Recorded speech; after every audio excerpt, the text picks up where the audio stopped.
friend, welcome to all of you in YouTube channel of Libras Classes। तो दोस्तों मैं कृष्णा शर्मा, जैसे कि पिछले वीडियो में हमने पढ़ा था अपवर्तन के अनुप्रयोग और उसके हम लोगों ने सारे कॉन्सेप्ट को एक एक एग्जाम्पल करके सभी को हमने पढ़ लिया था। और जैसा कि मैंने आपसे शुरू से कहता हूं कि मैं आपको स्टार पॉइंट दूंगा और उस स्टार पॉइंट का ही महत्व क्या होगा आपके एग्जाम से होगा, क्योंकि कॉन्सेप्ट ने आपने सीख लिया और वहां से कैसे प्रश्न बनेंगे उसको मैं स्टार पॉइंट से दूंगा, जिससे वही प्रश्न आपके क्या होंगे एग्जाम में बनेंगे। तो वही स्टार्ट करते हम लोग अपवर्तन के अनुप्रयोग, और उसमें जो स्टार पॉइंट में पहला है रात्रि के समय तारों का टिमटिमाना। जो तारे हैं वो कैसे टिमटिमाते हैं और इसकी घटना हमने पिछले क्लास के वीडियो में आपको बताया था। होता क्या है, अगर कोई मेरा ये स्टार है और यहाँ पे हमारी आंख है, तो स्टार के बीच में कई माध्यम होते हैं, गर्म हवा, ठंडी हवा, गर्म हवा, ठंडी हवा, अर्थात rare medium, denser medium, rare denser. तो कभी क्या होगी, जो हमारी आंखों से रेज निकलेगी वो ऐसे जाके फिर ऐसे होगी, फिर ऐसे होगी। तो इस कारण ही क्या होता है, जो तारे होते हैं वो हमें टिमटिमाते हुए नजर आते हैं। सिर्फ और सिर्फ किसकी घटना होती है, तो प्रकाश के अपवर्तन की घटना होती है, इसलिए इसको इसके एप्लीकेशन में रखा गया है। आपसे एग्जाम में ये बहुत बार ये प्रश्न पूछा गया है कि तारों का टिमटिमाना किसकी घटना है, तो ये अपवर्तन की घटना है। आइए हम लोग बात करते हैं दूसरा, जल के अंदर डूबी हुई मछली वास्तविक गहराई से कुछ ऊपर दिखती है। ऐसा क्यों होता है, इसका पूरा हमने कॉन्सेप्ट आपको पिछले वीडियो में बताया था कि अगर ये जल है और इस जल में अगर देखा जाए ये कोई मछली है और ये मछली अपने वास्तविक गहराई रियल डेप्थ पर है और यहाँ पे वो हमको प्रतीत होती नहीं है, लेकिन यहाँ पे दिखाई प्रतीत होती है, और ये होता है उसका वर्चुअल डेप्थ अर्थात आभासी गहराई। मछली हमारी होती है वास्तविक गहराई पे और वो हमको दिखती है आभासी गहराई पे। ये किस कारण होता है, तो इसका इमेज यहाँ पे फॉर्म होता है और यहाँ पे वास्तव में मछली यहाँ नहीं होती है, मछली यहीं रहती है और इसका इमेज जो है रियल डेप्थ का जो इमेज बनता है वर्चुअल डेप्थ पे, इसीलिए मछली हमें वास्तविक गहराई से कुछ ऊपर दिखाई देती है। तो ये भी किसकी घटना है, अपवर्तन की घटना है। तो क्वेश्चन में भी पूछा गया आपसे कि जल के अंदर डूबी हुई मछली वास्तविक गहराई से कुछ ऊपर दिखाई देती है। कुछ ऊपर का मतलब वही उसका वर्चुअल डेप्थ, आभासी गहराई पर उसका दिखाई देना।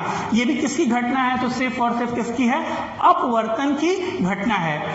इसी तरह आते हम लोग तीसरे पॉइंट पे, अगर किसी छड़ का कुछ हिस्सा, छड़ ले लीजिए चाहे आप ये मार्कर ले लीजिए, अगर आप किसी बीकर भरे हुए जल में और इसमें आप क्या कर दीजिए, इस मार्कर को इसमें डिप कर दीजिए, चाहे किसी छड़ को आप डिप कर दीजिए, और आप यहां से अगर देखते हैं तो पाएंगे ये जो मेरा मीडियम था वो एयर का मीडियम है और एयर का है तो ये रेयर मीडियम है, और ये जल है ये वाटर का मीडियम है तो ये इसके कंपैरिजन में क्या हो जाएगा, डेंसर।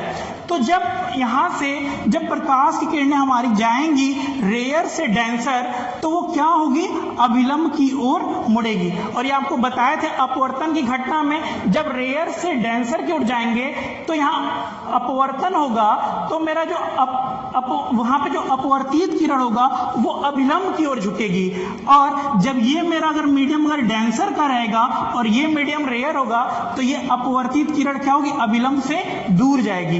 तो यहाँ पे सिर्फ और सिर्फ वही घटना है, अपवर्तन की घटने के कारण ही क्या होता है, वो टेढ़ी दिखाई देती है। वास्तव में वो टेढ़ी होती नहीं है, वो टेढ़ी हमें दिखती हुई प्रतीत होती है। तो ये भी किसकी घटना है, प्रकाश के अपवर्तन की घटना पे ऐसा हमें दिखाई देता है। देता है। मतलब कि कोई भी अगर छड़ लीजिए, मार्कर लीजिए, पेंसिल लिखिए, किसी बीकर में भरे हुए जल में अगर उसको डिप कराते हैं तो टेढ़ी हुई दिखाई प्रतीत होती है, और ये भी किसकी घटना है? प्रकाश के अपवर्तन की घटना है। एग्जाम में आपको ये पूरा ऐसे लिखा रहेगा और ऑप्शन में दिए रहेंगे कि बताइए कि अगर किसी छड़ का कुछ हिस्सा जल में डूबा रहता है तो वह टेढ़ी क्यों दिखाई देती है? ऑप्शन में दे सकते हैं प्रकाश का प्रकीर्णन, स्कैटरिंग ऑफ लाइट, प्रकाश का परावर्तन, रिफ्लेक्शन ऑफ लाइट, या प्रकाश का अपवर्तन, रिफ्रैक्शन ऑफ लाइट, या इनमें से कोई नहीं। तो आपने जब पढ़ लिया अपवर्तन, और मैं आपको ये बताया था, एग्जाम्पल इसका दिखाया भी था पिछले वीडियो में आपको, तो आप आसानी से टिक कर सकते हैं कि ये अपवर्तन की घटना पर ऐसा होता है। आइए दूसरे पॉइंट की ओर चलते हैं। सूर्यास्त के बाद तथा सूर्योदय के पहले कुछ समय पूर्व और कुछ समय बाद सूर्य का दिखाई देना, ये किसकी घटना है? सपोज करिए आप सुबह में उठ जाइए। हमें पता है कि हमारा जो सनराइज है वो सनराइज हमारा सुबह के 5 AM पे होता है, और हम एक दिन उठते हैं सनराइज देखने के लिए 5 बजे, और गए और देखते हैं कि सूर्य भगवान उगते हैं ठीक सुबह के 5 बजे। फिर हम वापस घर आते हैं, फिर हम जाते हैं देखने, सनसेट हम देखना चाहते हैं, सूर्यास्त देखना चाहते हैं, और शाम के ठीक 5 बजे हम निकलते हैं, और फिर हम देखते हैं कि सूर्यास्त का देखते 5 PM पे हम चले जाते हैं, और हम देख के वापस चले आते हैं अपने घर। अगले दिन क्या हो? अगले दिन आप क्या काम करिए कि आप इससे 2 मिनट पहले पहुंच जाइए, अर्थात 4:58 AM पे आप पहुंच जाइए, सूर्योदय को देखने को, सनराइज को देखने पहुंच जाइए, और आपको सनराइज दिखेगी। और जो कल देखा था 5 AM पे और आज आप देखने गए वो 4:58 पे वो क्या हो रही है? दिखाई दे रही है। उसी प्रकार आप फिर शाम में जाइए और अब जाके 2 मिनट लेट से जाइए, 5:02 PM पे आप जाइए, और फिर आप देखेंगे तभी भी क्या होगा? सूर्यास्त का जो टाइम था उसके 2 मिनट बाद भी क्या होगा? सूर्य भगवान दिखेंगे। ये किसकी घटना है कि सूर्योदय के 2 मिनट पहले और सूर्यास्त के 2 मिनट बाद। मतलब यहां पे आप कह सकते हैं कि हमें यहां पे सूर्यास्त है और सूर्योदय है, कुछ समय पूर्व दिखाई देना, ये किसकी घटना है? तो ये भी किसकी घटना है? अपवर्तन की घटना है। तो ये भी किस में आ जाएगा? आपका एप्लीकेशन ऑफ किसका? रिफ्रैक्शन की घटना में ये भी आ जाएगा। अब हम बात करते हैं, ये हमारे थे सारे अपवर्तन की घटना पर जो हमारे क्वेश्चंस बनते हैं, जो अच्छे अच्छे एग्जाम्पल आपके एग्जाम में आते हैं। अब अपवर्तन से क्वेश्चंस क्या बन सकता है? तो अपवर्तन की घटना हमने आपको बताया था, अपवर्तन के नियम को भी हमने बताया था, लेकिन कुछ पॉइंट्स है जो आपको कभी एग्जाम में कंफ्यूज नहीं होना है, क्योंकि प्रश्न यहां से भी बनता है। जैसे जब प्रकाश की किरणें विरल माध्यम से सघन माध्यम की ओर जाती हैं तो क्या होता है? मतलब आपतन कोण का मान अपवर्तन कोण के मान से ज्यादा होगा कि कम होगा? तो ये हम आपको बताए थे कि जब ये प्रकाश की किरणें हैं, अगर ये हम ले चल रहे हैं विरल माध्यम यानी रेयर, और किधर ले चल रहे हैं? डेंसर की ओर। तो जब यह प्रकाश की किरण रेयर से डेंसर जाएगी तो यहाँ पे आप देखेंगे ये अपवर्तित किरण अभिलंब की ओर झुकेगी। तो इस केस में क्या होगा? एंगल आई एंगल आर से क्या होगा? बड़ा होगा। तो ये एग्जाम में इस तरह प्रश्न बनेगा, जब प्रकाश की किरणें विरल माध्यम से सघन माध्यम में जाती है तो आपतन कोण का मान अपवर्तन कोण के मान से क्या होगा? अधिक होगा। इसी तरह अब आता है जब प्रकाश की किरणें सघन माध्यम से विरल माध्यम में जाती हैं तब क्या होगा? मतलब इसे आप डेंसर मीडियम कर दीजिए और इसको रेयर कर दीजिए। अब क्या होगा? जो यहाँ अपवर्तन के पश्चात अब जो अपवर्तित किरण होगी वो अभिलंब से दूर जाएगी। इस केस में जो एंगल आई होगा वो एंगल आर से क्या होगा, छोटा होगा। और आप आसानी से एग्जाम में इस तरह के क्वेश्चंस का आंसर बिल्कुल दे सकते हैं। ये बिल्कुल कॉन्सेप्ट बनाइएगा कि कैसे मेरा आई आर से बड़ा होगा, याद नहीं करना है। आप एक बार प्रैक्टिकली आप रफली भूल जाते एग्जाम में, तो आप बिल्कुल ये करिएगा। एक बात याद रखिएगा कि जब भी रेयर से डेंसर आप जाते हैं तो यहाँ पे इस मीडियम में जाएंगे तो अपवर्तित किरण वो क्या होगी, अभिलंब की ओर झुकेगी। और जब इसी का उल्टा अगर कर दे, डेंसर टू रेयर कर दे, तब यहाँ पे जो अपवर्तित किरण होगी वो अभिलंब से क्या होगी, दूर जाएगी। तो ये मन में बस याद रखिएगा और आप खुद बता सकते हैं कि एंगल आई एंगल आर से कब छोटा होगा और कब एंगल आई एंगल आर से क्या होगा, बड़ा होगा। ये एग्जाम में बहुत बार पूछा जाता है। अब आपको जैसे हमने बताया था, परावर्तन के लिए माध्यम की अधिकतम चाहे न्यूनतम कितनी संख्या होनी चाहिए, तो हम आपको पता है, एक बार आपको बताते हैं। परावर्तन की घटना क्या होती है, जब प्रकाश की किरणें किसी एक माध्यम में आती है और उसी माध्यम में क्या हो, वापस लौट जाए, चाहे वो माध्यम रेयर का हो चाहे वो माध्यम डेंसर का हो। मतलब परावर्तन की घटना में माध्यम की जो न्यूनतम कह लीजिए चाहे अधिकतम कह लीजिए, उसकी संख्या सिर्फ और सिर्फ क्या होती है, एक होती है। तो इसी तरह अपवर्तन की घटना कराने के लिए न्यूनतम माध्यम तथा अधिकतम माध्यम की संख्या कितनी रखनी है। तो ये बताइए, यहाँ पे हम अगर अपवर्तन की घटना कराते हैं तो यहाँ से रेयर से डेंसर, चाहे यहाँ पे भी कर ले रेयर डेंसर, तो इस तरह से हम देखते हैं कि रेयर डेंसर हमारा चलता जा रहा है। लेकिन इसकी अधिकतम कोई सीमा नहीं होती है कि मतलब नंबर ऑफ कितने मीडियम हो सकते हैं, इसकी कोई सीमा नहीं हो सकती है। लेकिन अपवर्तन की घटना को कराने के लिए न्यूनतम माध्यम की संख्या जो होगी वो कितनी होगी, तो वो 2 होगी। न्यूनतम माध्यम की संख्या 2 होगी, एक रेयर का होगा और एक डेंसर का होगा। लेकिन इसकी अधिकतम की कोई सीमा नहीं है, इसकी अधिकतम कितनी भी हो सकती है। तो ये पूरा का पूरा कॉन्सेप्ट था हमारा अपवर्तन के अनुप्रयोग तथा अपवर्तन से बनने वाले क्वेश्चंस। जैसे ये 2 क्वेश्चंस को आप जरूर तैयार रखिएगा कि एंगल आई कब छोटा होगा एंगल आर से और एंगल आई कब बड़ा होगा एंगल आर से। अपवर्तन की घटना के लिए न्यूनतम माध्यम की संख्या 2 तथा अधिकतम की कोई सीमा नहीं होती है। इस तरह से हमारा आप लोगों ने पढ़ लिया scattering of light, reflection of light और रेफ्रैक्शन ऑफ लाइट, तीनों को हम लोगों ने कंप्लीट कर लिया। अब हम इसी सीरीज में अब आगे बढ़ेंगे। आगे बहुत अच्छा कॉन्सेप्ट है, बहुत मतलब मजा आएगा, क्योंकि वहां से नंबर ऑफ क्वेश्चंस नए बन के आएंगे, बिल्कुल अलग बन के आएंगे और बिल्कुल आपको लगेगा कि हमारे डेली लाइफ से बहुत रिलेटेड है। बिल्कुल कलर विजन पे भी होगा। हम लोग अगला कॉन्सेप्ट हमारा होगा वर्ण विक्षेपण, डिस्पर्सन ऑफ लाइट। तो दोस्तों आगे बढ़ते हैं हम लोग। आज हम इस वीडियो में एक नया टॉपिक और बहुत ही महत्वपूर्ण है आपके एग्जाम के दृष्टिकोण से, क्योंकि यहाँ से प्रश्न हमेशा बनते आए हैं और आगे भी बनने की पूरी संभावना है। अगर आप लाइट पढ़ते हैं तो वहाँ से एक इसी के बीच एक टॉपिक निकल के आता है प्रकाश का वर्ण विक्षेपण, मतलब डिस्पर्सन ऑफ लाइट। बात करते हैं यहाँ पे वर्ण का मतलब क्या होता है, तो वर्ण का मतलब होता है रंग और इसी को हम कहते हैं कलर। और विक्षेपण का मतलब होता है टूटना, स्प्लिट, मतलब रंगों का टूटना।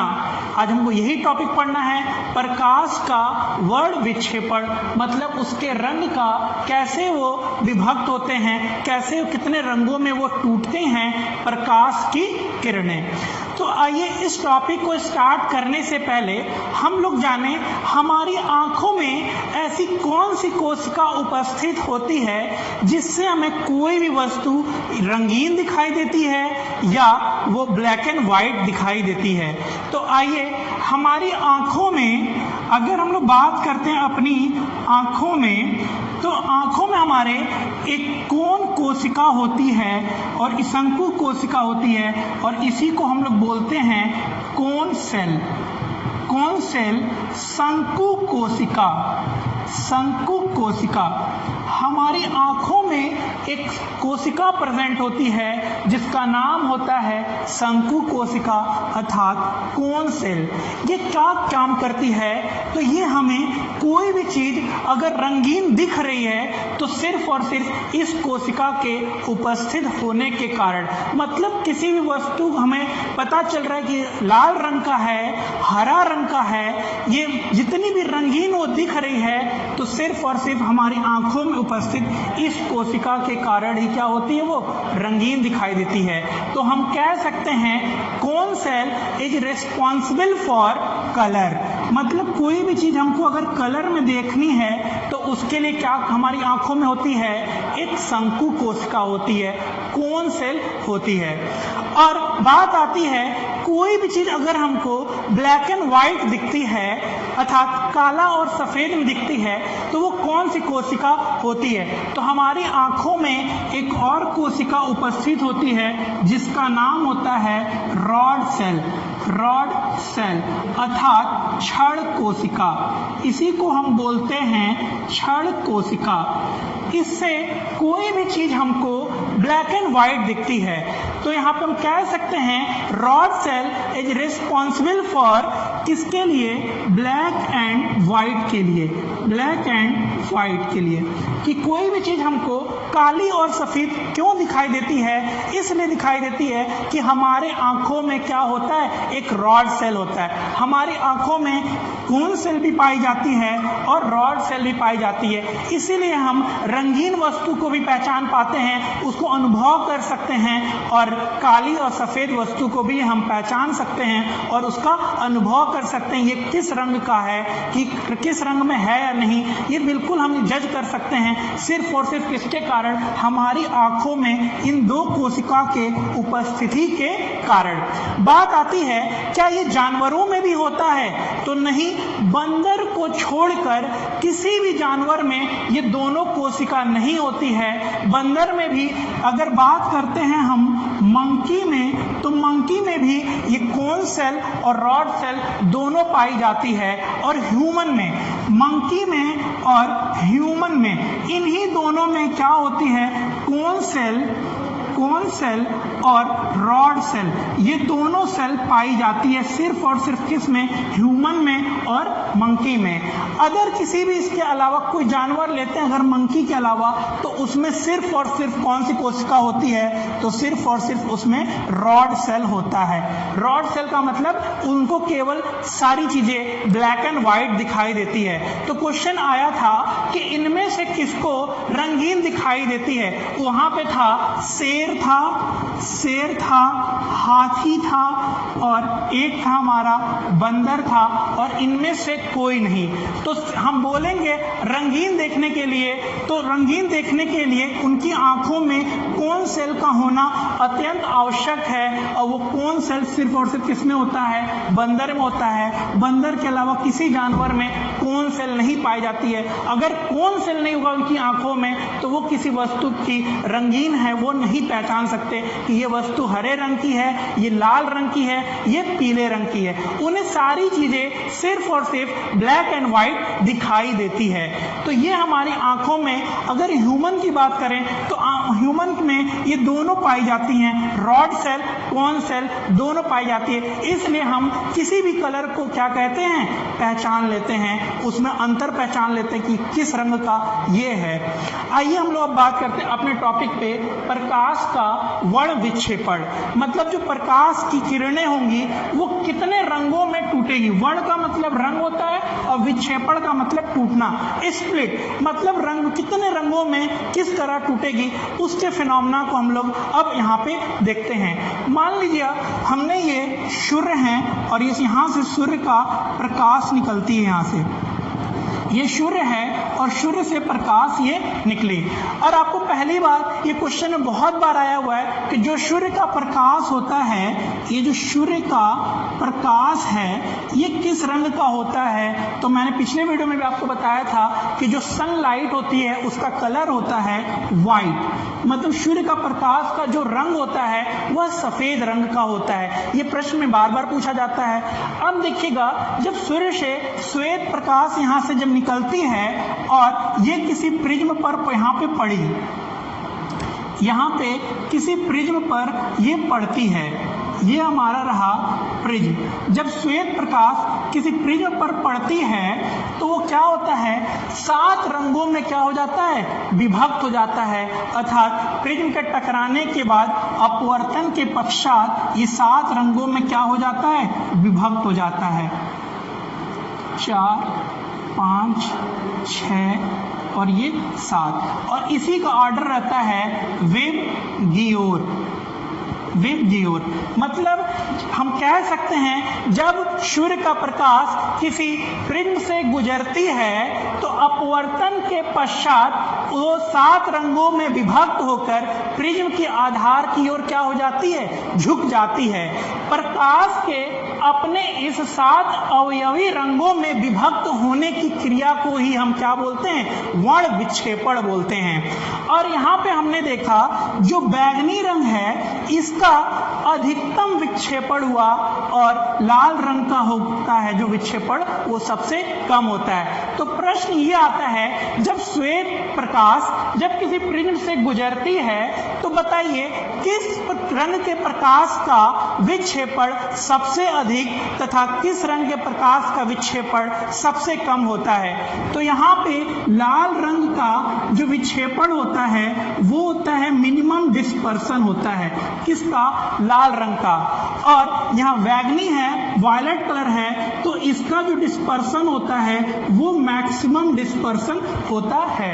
ये बार बार प्रश्न पूछा जाएगा आपसे, लिखा रहेगा कि बताइए कि जब प्रकाश की किरणें किसी प्रिज्म से गुजरती है तो किस रंग का विक्षेपण सबसे अधिक तथा किस रंग का विक्षेपण सबसे कम होता है। तो यहाँ पे लाल रंग का जो विक्षेपण है वो सबसे कम और बैंगनी रंग का विक्षेपण क्या होता है, सबसे कम होता है। जरूरी नहीं कि वो अधिकतम और मिनिमम केवल ये लाल और बैंगनी पे ही प्रश्न करें, उनका प्रश्न करने के लिए पूरा एक सीरीज मिल जाता है विबग्योर का। तो आपसे ये विबग्योर में जरूरी नहीं कि 7 रंग दे दें, वो सिर्फ और सिर्फ ये 3 रंग दे दें। मतलब VIB, V का मतलब वायलेट बैंगनी, आई का मतलब इंडिको, फिर यहाँ आसमानी और यहाँ पे क्या हो गया, ब्लू। तो ब्लू का मतलब नीला। तो इसमें से पूछ लेंगे वो कि इस बताइए इसमें प्रकाश के किस रंग का विक्षेपण सबसे अधिक तथा किसका सबसे कम होता है। तो आपने देखा यही ऑर्डर है यहाँ के आधार की ओर झुकने का। तो सबसे अधिक डिस्पर्सन किसका हुआ था, बैंगनी रंग का, फिर आई इंडिको का, फिर ब्लू का। यहाँ पे सबसे अधिक हुआ था तो बैंगनी रंग का, तो यहाँ पे क्या हो जाएगा, सबसे अधिक बैंगनी हो जाएगा। मैक्सिमम डिस्पर्सन में अगर आएगा तो वायलेट हो जाएगा और मिनिमम डिस्पर्सन की अगर बात करते हैं तो यहाँ पे क्या हो जाएगा, ब्लू कलर आ जाएगा। मिनिमम डिस्पर्सन यहाँ पे आ जाएगा। अगर वो केवल इन 3 को देके प्रश्न करते हैं तब, अगर वो 7 को दे दें तो 7 में हम देखेंगे, अगर हो सकता है इधर से 3 उठा लें, इस तरह से वो उनके नंबर ऑफ क्वेश्चन यहाँ से बन सकते हैं। पर्टिकुलर हम वहाँ पे देखेंगे और हम ये सीरीज बिल्कुल याद रखेंगे विबग्योर का, और उसी सीरीज को हम देख के बताएंगे किसका डिस्पर्सन सबसे अधिक होगा और किस रंग प्रकाश के रंग का डिस्पर्सन सबसे कम होगा। तो डिस्पर्सन के साथ साथ यहाँ पे हमने आपको पिछले क्लास में बताया था इनके तरंग दैर्घ्य का भी ऑर्डर। जो इनका जो बैंगनी रंग का तरंग दैर्घ्य होता है वो होता है 3900 एंगस्ट्रॉम जो सबसे कम होता है, और लाल रंग का होता है तरंग दैर्घ्य 7800 एंगस्ट्रॉम जिसका से अधिक होता है। तो ये ऑर्डर है इनका बढ़ता हुआ क्रम। तो हमको ये बताइए जिसका तरंग दैर्घ्य का मान सबसे कम होगा तो हम एक फॉर्मूला बताते हैं V=m लैम्डा। तो आपको बताया तो जो प्रकाश का वेग होगा जिसका तरंग दैर्घ्य का मान क्या होगा, सबसे कम होगा, उसकी प्रकाश का वेग क्या होगा, उस प्रकाश के रंग का वेग क्या होगा, सबसे कम होगा। जब तरंग दैर्घ्य का मान जैसे जैसे बढ़ेगा उसका वेग का भी मान क्या होगा, बढ़ जाता है। तो क्वेश्चन ये भी आएगा आपसे कि बताइए किस रंग के प्रकाश का वेग सबसे कम होता है और किस प्रकाश के रंग का वेग सबसे अधिक होता है। तो यहां से आप बता सकते हैं कि बैंगनी रंग के जो प्रकाश का वेग होगा वो सबसे कम होगा और लाल रंग के प्रकाश का वेग क्या होगा, सबसे अधिक होगा। लेकिन डिस्पर्सन की बात करेंगे तो लाल रंग का क्या होगा, सबसे कम डिस्पर्सन होगा, और बैगनी रंग का डिस्पर्सन क्या होगा, सबसे अधिक होगा।